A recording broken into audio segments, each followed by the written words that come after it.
Morning, people, and as per usual, I'm actually not starting this video in the morning because it is 22 minutes past 2 on this beautiful Tuesday, and I still have a video for tonight, and I didn't upload one last night, so I figured I might as well do one today. However, what's a video that I could film fairly quickly and edit fairly quickly to get it up, but that would still be really interesting for you?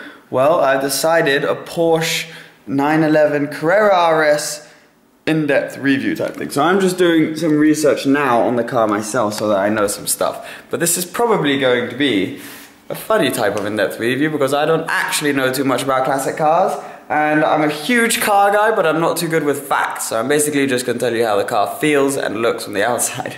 But I figured, why not? It's a really, really, really special car. They say here it's gone up 700% in the last decade in value.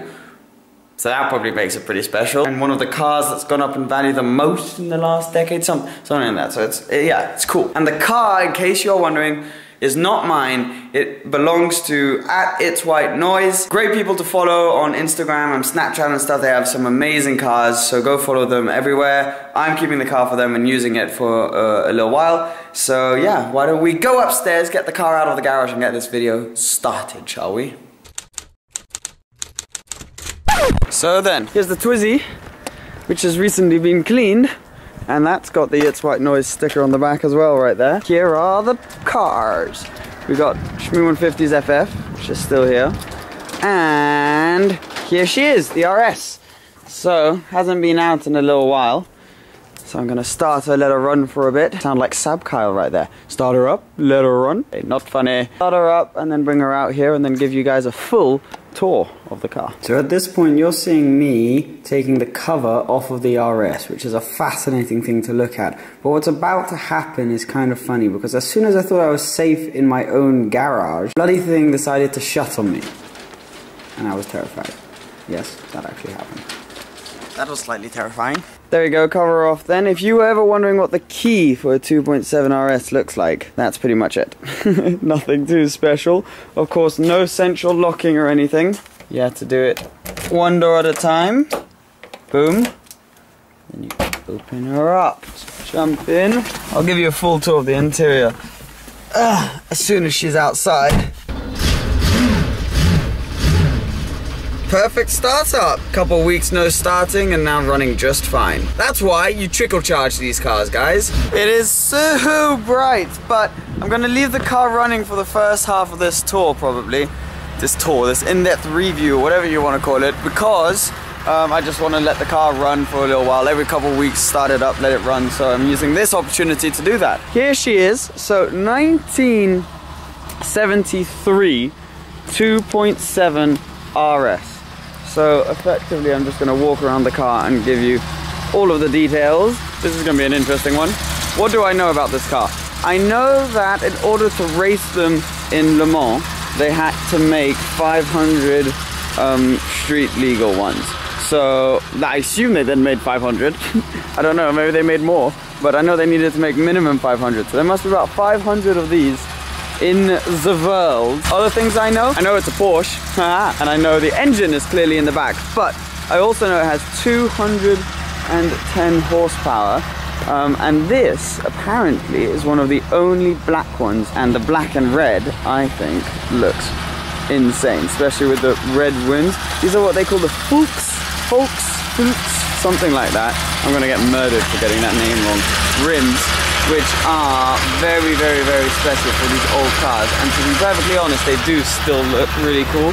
I know some modern Porsches try and replicate this, and also a lot of, obviously, the replica old Porsches replicate these rims, but these are original ones. Everything on this particular car is original as well, this Rs Walkaround RS, so it's the original paint.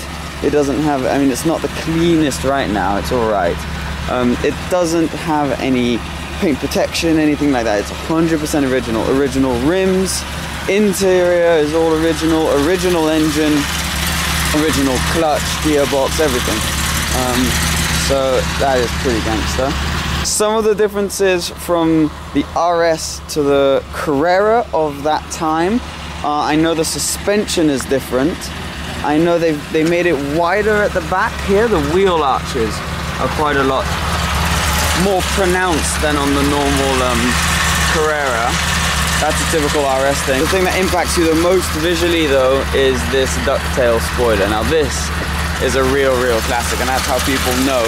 Obviously you got Carrera RS written here as well. But mainly when people see the ducktail spoiler and the little 2.7 here, they know you mean business, because these things now have gone up. Apparently they're like over around £600,000 now, something like that. I don't know, a lot of money. It does look, it is one of those cars which, it is very small, it is tiny. When you see it in person you realize how small it is, but also it looks so much better in person than on photos, I think. I mean, obviously it looks really nice in photos, but in person you're just like, whoa, that's special. And it just looks so classy. When you're driving it around, people are just looking at you and you literally feel like a rock star. One other thing worth noting, with lots of these old cars, when you use them now, they're just a complete pain. Like I've heard horror stories of Jaguar E-Types or Lamborghini Miura, blah, blah, blah, blah, blah, that never really work. I'm not sure, maybe they do. I don't really know much about classic cars. Those are just two that came to mind. This, however, I mean, touch wood. Is there wood anywhere? There we go. She runs absolutely beautifully. Yes, us car people do refer to these cars as she, as you would a yacht probably, but hey ho. Every time I've taken her out, I haven't had any mechanical problems, anything like that, so been running absolutely beautifully. Clutch is really not that bad. Well, I mean, no power steering or anything like that, but neither does the Twizy, so I'm used to no power steering. But when you're driving it around, honestly, this is one of those classic cars where, yes, it is old, you get all of the benefits of an old car in terms of the style, the noise, the character, and also just the driving experience, but you don't necessarily get the negatives of, I mean, I've sat in traffic in it and it's been completely fine.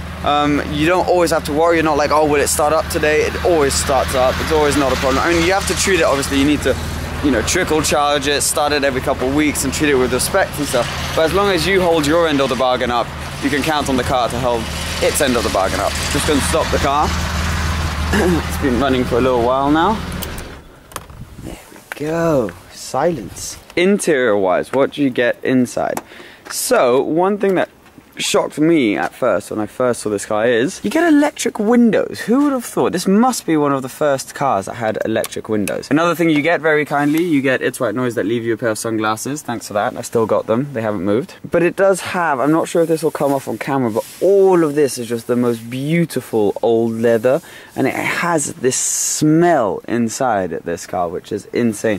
You got your door handle there that you pull, cubby hole there, cubby hole here. You've got, in this one, whatever you call this stuff, I'm not sure, the old styled seats. I'm sure there's a name that I don't know, but these are all original seats. Everything is all original. Look, original leather, it's just absolutely beautiful. The seats are also, they're quite small, which is nice for me because I'm like the size of half a human being.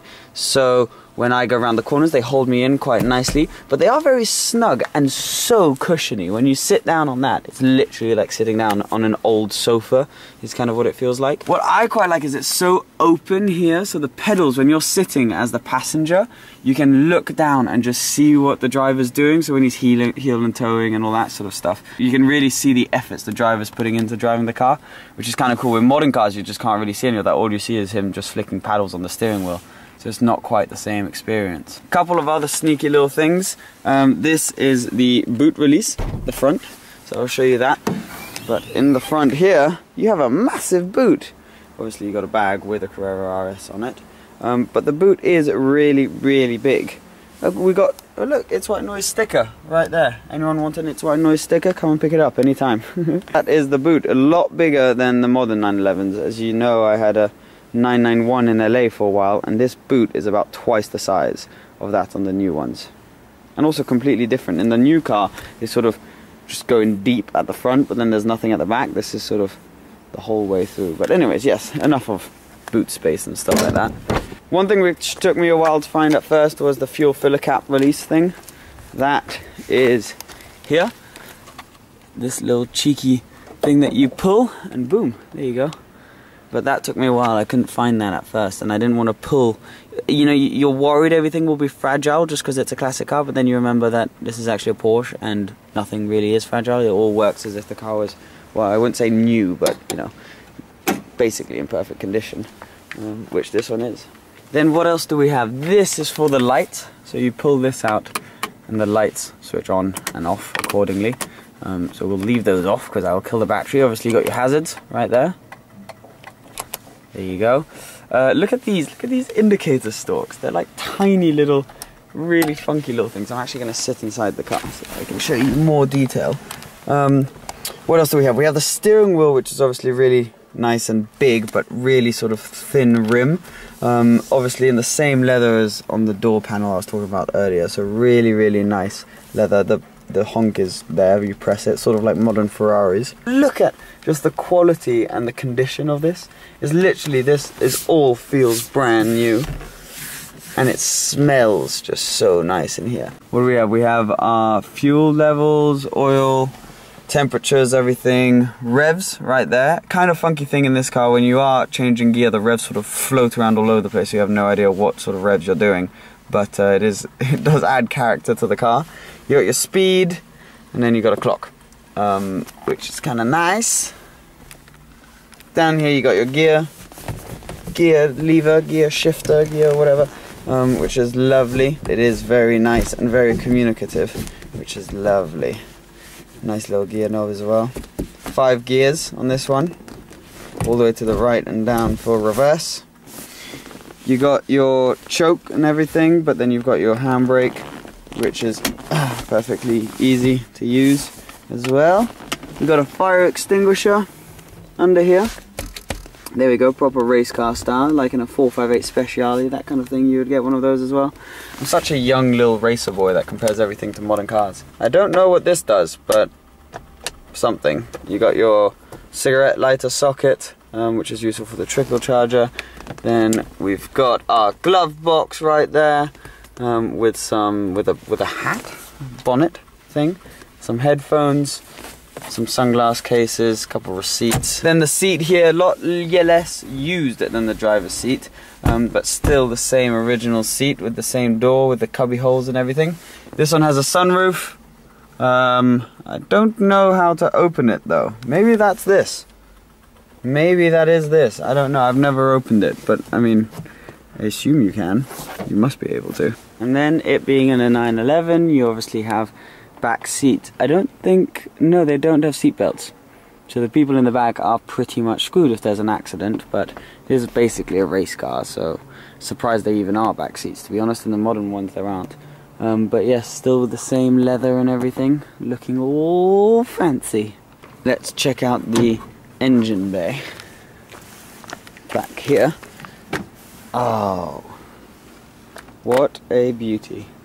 This is so much, you see so much more than you do on the modern 911s. I mean, at least on the 991 that I had, you would open this and literally you would just see like a Porsche logo, and that was the only thing you could see. Whereas here, you can properly look inside and see the whole thing. It is badass. You engine people are probably very much sexually excited right now by this, because this is basically engine porn right here. Anyways, there we go. Thank you. I think that's pretty much it for the tour. I can't think of anything else I can really show you on the car. Oh, one thing some people often ask, what are the tires? There you go, 225/60 R15 Continental Premium Contact 2, whatever that means. I do not know that much about tires and compounds and stuff, but there you go, at least now you know that. But yes, it's amazing to have this car, to be able to drive it, and everything is sublime. Look at that, that could be a massive wing right there. That looks pretty badass. But yes, there we go. There's an in-depth tour of the car. I've now got to rush inside, edit this and upload it in time for you to watch it in a couple of hours. But yeah, thank you so much for watching. As per usual, I'm going to be doing a full review with me driving this car probably at some point when I find the time. As most of you know, YouTube isn't the only thing I do, so I'm juggling with this and other work. So when I get the time, I shall do a video on that. But I'm trying my best to post as many videos for you as possible. Any videos you want to see with this Twizy would be cool as well. And then I think I'm trying to convince Tim to come back so we can drive the FF for a little while and do some videos with that. But yeah, there we go. There she is. There's the 2.7 RS in-depth review. sort of walk around type thing. But yeah, I hope you enjoyed it. I certainly enjoyed being able to do this for you. I feel like a very lucky bunny to have access to this car. And I'm just going to leave you, I think, with a startup at the end of this video. I'll put the camera behind the car and start the car up. But yeah, thank you so much for watching. As per usual, please remember to subscribe, and I'll be back very soon. Bye!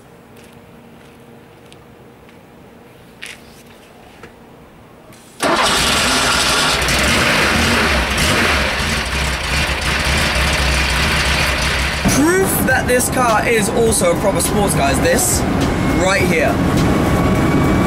I got 2 seatbelts. That means this thing's proper. Why I have 2 seatbelts, I do not know.